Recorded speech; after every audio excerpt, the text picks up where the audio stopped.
1월 4일 성탄 1주 목요일 매일 묵상 안내 드리겠습니다. 일독서의 말씀은 요한 1서 3장 7절에서 10절까지 말씀입니다. 오늘의 성시는 시편 98편 1절 그리고 8절에서 9절까지 말씀입니다. 복음서의 말씀은 요한복음 1장 35절에서 42절까지 말씀입니다.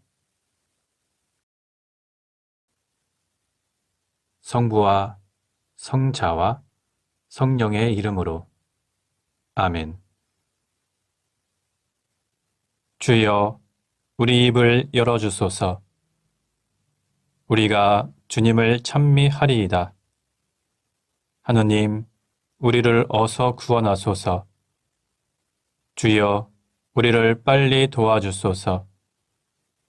영광이 성부와 성자와 성령께 처음과 같이 지금도 그리고 영원히 아멘. 기도합시다.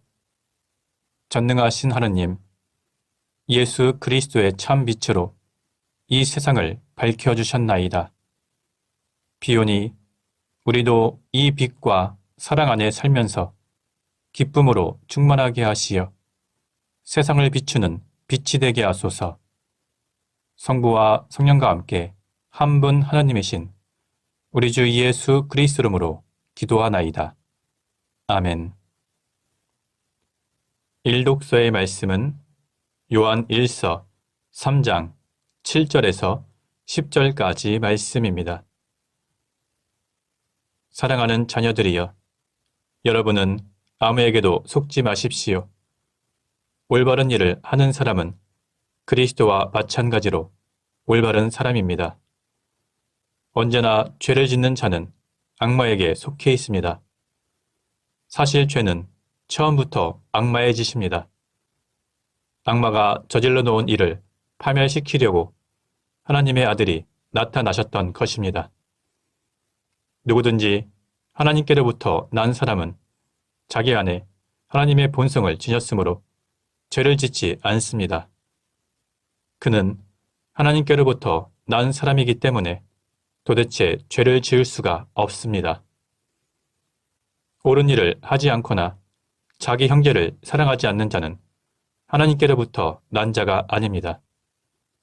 이와 같이 하나님의 자녀와 악마의 자식은 분명히 구별됩니다.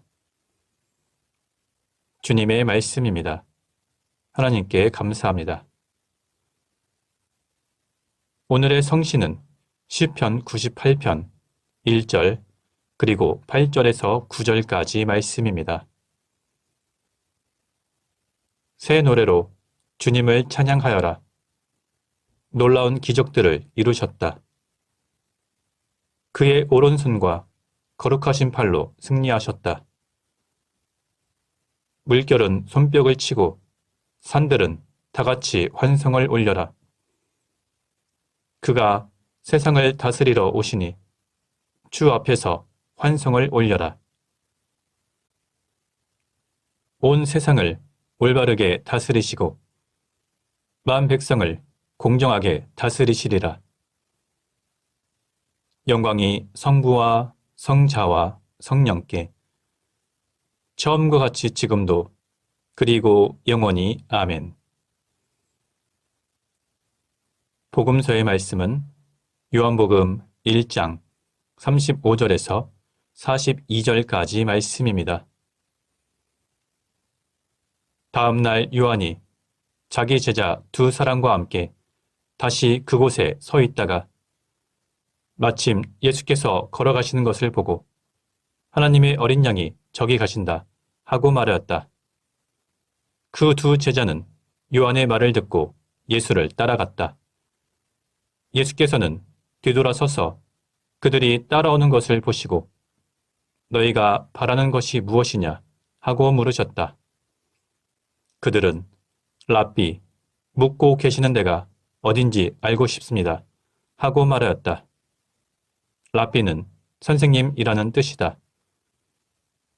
예수께서 와서 보라고 하시자 그들은 따라가서 예수께서 계시는 곳을 보고 그날은 거기에서 예수와 함께 지냈다. 때는 4시쯤이었다. 요한의 말을 듣고 예수를 따라간 두 사람 중에 하나는 시몬 베드로의 동생 안드레아였다. 그는 먼저 자기 형 시몬을 찾아가 우리가 찾던 메시아를 만났소 하고 말하였다. 메시아는 그리스도라는 뜻이다. 그리고 시몬을 예수께 데리고 가자 예수께서 시몬을 눈여겨보시며 너는 요한의 아들 시몬이 아니냐. 앞으로 너를 게파라 부르겠다 하고 말씀하셨다. 게파는 베드로, 곧 바위라는 뜻이다. 주님의 말씀입니다. 하나님께 감사합니다. 잠시 침묵으로 말씀 묵상하도록 하겠습니다.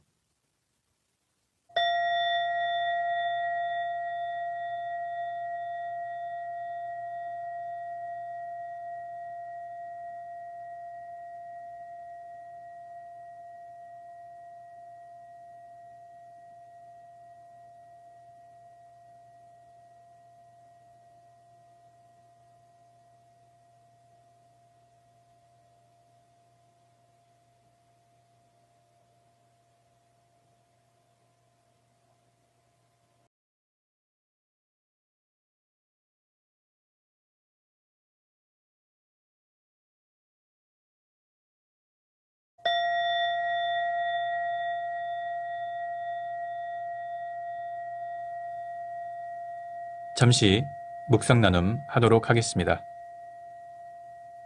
어제 본문의 내용은 세례자 요한의 증언을 통해서 예수님이 그리스도이시며 하나님의 아들이라는 내용이 있었습니다.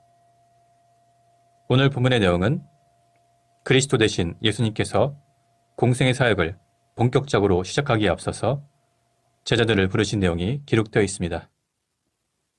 예수님께서는 공생의 사역을 시작하기 전에 먼저 제자들을 선택하여 부르셨습니다. 오늘 본문에서 먼저 안드레아와 요한과 시몬이 부름받은 사실이 기록되고 있습니다. 그리고 그 다음의 내용은 빌립보와 나타나엘이 부름받은 내용이 기록되어 있습니다. 그런데 이런 내용들은 다른 복음서에서는 기록되어 있지 않습니다. 그런데 요한복음의 내용에는 다른 복음서에서는 언급하고 있지 않은 내용들이 기록되어 있습니다. 우선 예수님께 첫 번째로 부르심을 받은 두 제자가 원래는 세례자 요한의 제자였다는 내용입니다. 이것은 예수님의 공생의 사역에서 많은 부분이 이미 세례자 요한이 예비해 놓은 것을 이어받았다는 것을 나타내 보이고 있으며 동시에 세례자 요한이 자신의 사명을 충실하게 이행했음을 보여주는 내용입니다. 다른 복음서, 즉 마테오, 마르코, 루가에 의하면 예수님께서 갈릴리 호숫가에서 고기를 잡던 어부 4명을 첫 번째 제자로 부르셨습니다. 이런 내용은 오늘 우리가 읽었던 요한복음과는 서로 모순되는 내용처럼 보입니다. 여기에 대해서 학자들은 이렇게 설명합니다. 오늘 본문의 내용은 다른 복음서의 내용보다 먼저 유대 지역에서 있었던 것으로 예수님의 1차 부르심이었으며 다른 복음서의 내용은 제자들이 모든 것을 포기하고 본격적으로 예수님의 제자가 된 2차 부르심을 기록한 것이라고 해석하고 있습니다. 오늘 복음서의 내용은 다른 복음서에는 기록되어 있지 않은 1차 부름을 상세하게 기록한 반면 대신 요한복음에서는 다른 복음서에서 기록하고 있는 2차 부름을 기록하지 않았습니다. 오늘 복음서에서 중요한 것은 예수님께서 제자들을 선택하셨고 그들을 주님의 동역자로 삼으셨다는 것입니다. 사실 예수님께서는 혼자서도 모든 일을 다 하실 수 있었습니다. 그러나 주님께서는 자신의 구원 사역에 사람들이 동참하기를 원하셨습니다. 그래서 제자들을 선택하시고 부르셨으며 제자들에게 자신의 구원 사역을 이어가도록 했습니다. 예수님께 부르심을 받은 제자들이 바로 교회의 사도가 되었고 그들이 받은 사도적 사명이 교회의 사도 계승을 통해서 지금까지 우리에게 전해지고 있습니다. 우리 역시 주님께 부르심을 받은 존재입니다. 따라서 우리도 주님의 구원 사역을 계속 이어가야 합니다. 그리하여 마지막 날 주님께서 다시 오실 때 주님께서 계시는 곳에 우리도 함께 있어야 할 것입니다. 성부와 성자와 성령의 이름으로 말씀드렸습니다. 아멘. 사도신경으로 우리의 신앙을 고백합시다. 나는 믿나이다. 전능하신 하나님 아버지, 하늘과 땅의 창조주를 믿나이다. 하나님의 외아들, 우리 주 예수 그리스도, 성령으로 동정녀 마리아에게 잉태되어 나시고, 본티오 빌라도 치하에서 고난을 받으시고, 십자가에 못 박혀 죽으시고 묻히셨으며, 죽음의 세계에 내려가시어 사흘 만에 죽은 자들 가운데서 부활하시고, 하늘에 올라 전능하신 하나님 오른편에 앉아 계시며, 산이와 죽은 이를 심판하러 다시 오시리라 믿나이다. 성령을 믿으며 거룩한 공교회와 모든 성도의 상통을 믿으며 죄의 용서와 몸의 부활을 믿으며 영원한 생명을 믿나이다. 아멘. 주님께서 이제 여기에 우리와 함께 하소서. 주님께서 가르치신 대로 기도합시다. 하늘에 계신 우리 아버지, 온 세상이 아버지를 하나님으로 받들게 하시며 아버지의 나라가 오게 하시며 아버지의 뜻이 하늘에서와 같이 땅에서도 이루어지게 하소서. 오늘 우리에게 필요한 양식을 주시고 우리가 우리에게 잘못한 일을 용서하듯이 우리의 잘못을 용서하시고 우리를 유혹에 빠지지 않게 하시고 악에서 구하소서. 나라와 권세와 영광이 영원토록 아버지의 것이옵니다. 아멘. 마침 기도입니다. 전능하신 하나님, 이 시간 우리에게 은혜를 베푸시어 한 마음으로 기도하게 하시고 두세 사람이라도 내 이름으로 모여 기도하는 곳에 나도 그들과 함께 있겠다고 예수 그리스도를 통하여 약속하셨나이다. 비오니 우리 기도를 들으시고 가장 유익한 대로 채워주시며 이 세상에서 당신의 진리를 깨닫고 영원한 생명을 얻게 하소서. 아멘. 주님을 찬미합시다. 하나님 감사합니다. 우리 주 예수 그리스도 은총과 하나님의 사랑과 성령께서 이루어주시는 친교가 우리와 항상 함께 하소서. 아멘. 이제 교회와 세상을 위해서 중보기도 하시기 바랍니다. 그 이후에 자유롭게 개인기도 바치시기 바랍니다.